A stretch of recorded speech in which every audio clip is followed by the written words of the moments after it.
Selamat pagi anak-anak. Bagaimana keadaannya sekarang? Sepertinya anak-anak ibu semuanya semangat ya. Belum lagi yang di sana tuh, yang di ujung. Semangat sekali dia. Ibu sangat suka jika anak-anak sekalian tetap semangat. Nah, anak-anak ibu semuanya, sebelum kita memulai pembelajaran kita berdoa terlebih dahulu yang akan dipimpin oleh ibu sendiri. Berdoa dimulai. Terima kasih Tuhan untuk hari ini. Tuhan, kami akan belajar, kiranya Kau berkati pembelajaran kami. Hanya ini kami sampaikan dalam nama Yesus Kristus, Juru Selamat kami hidup. Amin. Anak-anak ibu semuanya, jadi hari ini kita akan belajar tentang cerpen. Tapi sebelumnya, ibu akan bagi kelompok ya. Kita akan membagi kelompok dalam 4 kelompok. Jadi kelompok pertama, yaitu barisan yang di kanan ibu, yang paling kanan, mulai dari depan sampai terbelakang. Lalu yang kedua adalah baris selanjutnya, mulai yang depan sampai yang belakang. Lalu kelompok yang ketiga adalah barisan selanjutnya, dari depan sampai belakang juga. Dan yang kelompok 4 yaitu di sebelah kiri, paling kiri, mulai dari terdepan sampai yang terbelakang. Jadi sekarang per baris itu membentuk kelompok ya. 2 meja disatukan, lalu di samping ada 2, lalu depan ada 2, dan di belakang ada 2 orang. Sebagai catatan, di sini guru akan menginstruksikan kepada anak-anak untuk tetap disiplin dan juga rapi untuk membuat kelompoknya. Karena kelompok sudah rapi, kita akan masuk ke materi kita. Jadi, anak-anak ibu semuanya, jikalau ada yang ribut ibu dengar, harus berdiri di depan bersama ibu. Oke, yang pertama adalah pengertian cerpen. Cerpen adalah cerita pendek yang isinya bukan kejadian nyata dan hanya dibuat semata. Jadi, cerita pendek ini adalah sebuah cerita fiksi yang dimuat secara pendek, jelas, dan juga ringkas. Contohnya anak-anak, yaitu adalah cerita Kancil dan Buaya. Jadi nanti anak-anak ibu yang cantik-cantik dan juga ganteng-ganteng, ibu nanti akan membagikan kalian buku cerpen. Di dalam buku tersebut terdapat 4-5 cerpen. Nanti bisalah kalian baca-baca di rumah ya. Lalu selanjutnya kita akan masuk ke dalam struktur cerpen. Jadi anak-anak ibu, untuk membuat sebuah cerpen itu harus ada aturan-aturannya. Tidak boleh asal-asalan membuat. Jadi aturan yang pertama atau struktur yang pertama yaitu abstrak. Jadi abstrak ini adalah awal kisah. Seperti contoh, dulu kala di sebuah hutan terdapat buaya yang sangat besar. Lalu struktur yang kedua adalah orientasi. Orientasi ini anak-anak menjelaskan tentang tempat, waktu, suasana. Jadi contohnya itu adalah di hutan, dahulu kala, dan juga lain-lain. Lalu struktur yang ketiga yaitu adalah komplikasi, yaitu sebuah pemaparan awal suatu masalah yang dihadapi oleh tokoh cerita. Jadi di komplikasi ini yaitu adalah awal dari masalah si tokoh dalam cerita. Nah, yang keempat adalah evaluasi. Dan di dalam evaluasi ini yaitu adalah masalah cerita atau konflik yang harus diselesaikan oleh tokoh cerita. Jadi inilah di dalam evaluasi inilah terdapat konflik si tokoh dalam cerita. Lalu yang kelima adalah resolusi. Resolusi adalah bagian akhir dari cerita yang berisi solusi permasalahan yang akan dialami oleh si tokoh.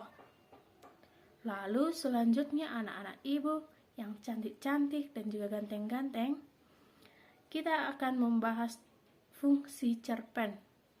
Jadi anak-anak ibu, jikalau nanti anak-anak ibu akan membaca cerpen yang ibu kasih, cerpen itu tidak hanya dibaca begitu saja, tapi memiliki fungsi-fungsi tertentu.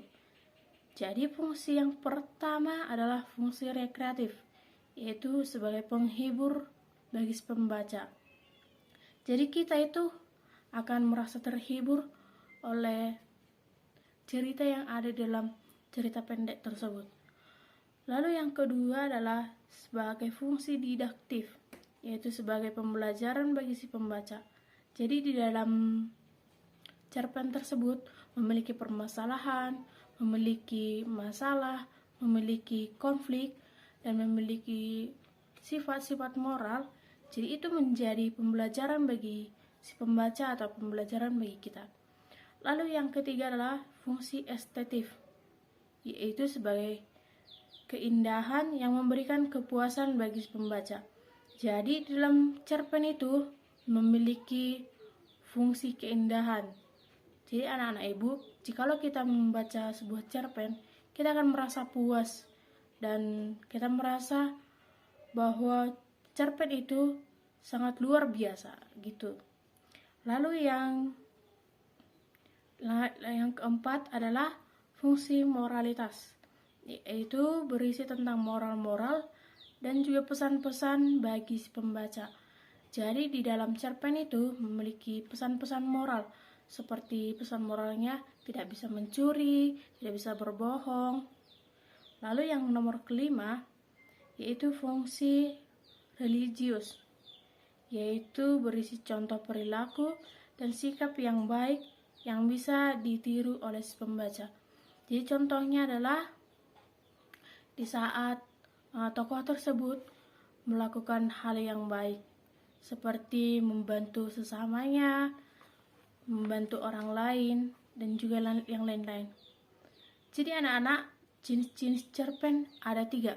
Yang pertama adalah cerpen atau cerita pendek, yaitu cerita yang hanya berisi 10.000 kata saja dan lebih singkat tentunya. Lalu cerita sedang, yaitu lebih panjang lagi dari cerita pendek. Lalu yang ketiga adalah cerita panjang. Jadi ini jauh lebih panjang lah dari cerita pendek. Bisa berisi 4 ataupun 5 lembar buku. Jadi anak-anak ibu semuanya, demikian materi kita hari ini. Sebentar lagi ibu akan menampilkan sebuah video. Jadi anak-anak ibu semuanya harus memperhatikan video tersebut. Ibu nanti akan bertanya-tanya tentang video itu. Jadi bagi kelompok yang mendapatkan ataupun bisa menjawab pertanyaan ibu akan memberikan hadiah ataupun juga aplaus. Jadi untuk anak-anak ibu semuanya harap tenang dan bisa menikmati cerita tersebut.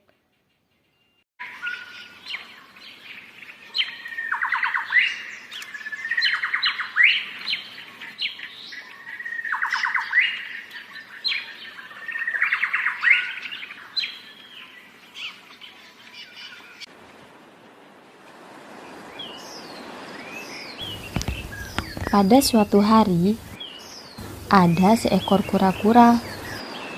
Dia sombong dan merasa dirinya lebih pantas terbang dibandingkan berenang di perairan.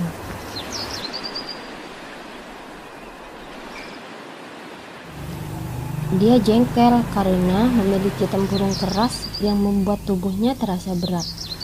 Dia pun kesal melihat kawan-kawannya sudah berpuas diri dengan berenang. Saat melihat burung yang bebas terbang di langit, kejengkelannya kian bertambah. Suatu hari, kura-kura ini memaksa seekor angsa untuk membantunya terbang. Si angsa berpikir, apakah bisa kura-kura terbang tanpa sayap? Tapi si angsa akan mencobanya dan menyetujui permintaan si kura-kura. Si angsa setuju. Ia mengusulkan agar si kura-kura berpegangan pada sebatang kayu yang akan diangkatnya.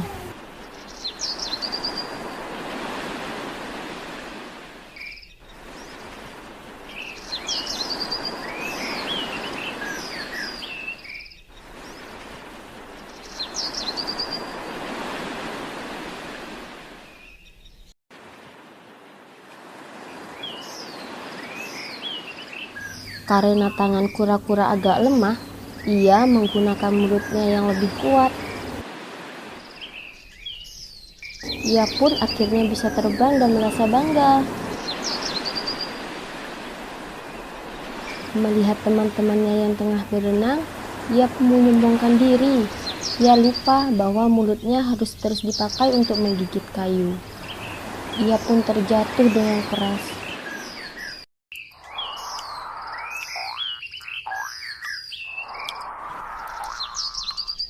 Beruntung, ia selamat berkat tempurung yang pernah dibencinya.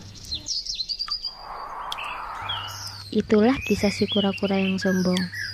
Terima kasih sudah menonton. Jadi setelah siswa menonton, jadi di sini guru akan membuat diskusi kepada siswa-siswa seperti membuat judulnya, membuat permasalahan, penyelesaian permasalahan, dan juga pesan yang didapat.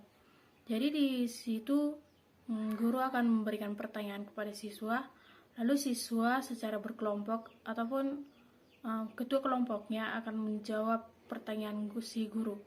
Jadi guru akan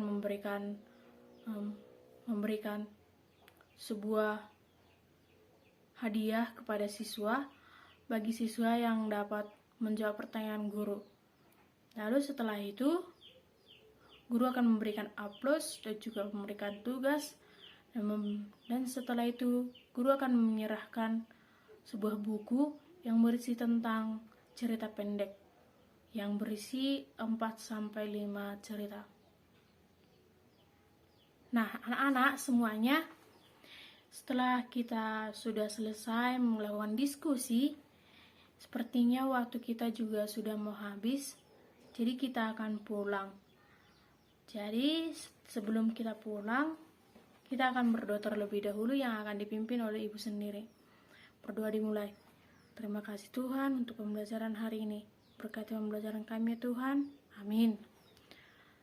Untuk anak-anak semuanya, selamat pulang ya, dan hati-hati di jalan. Sampai di rumah, bantu ibu-ibunya untuk membereskan rumah-rumah, seperti menyapu rumah, menyapu halaman, dan juga mencuci piring, dan selalu menghormati orang tua ya. Dan terima kasih untuk hari ini. Bye-bye.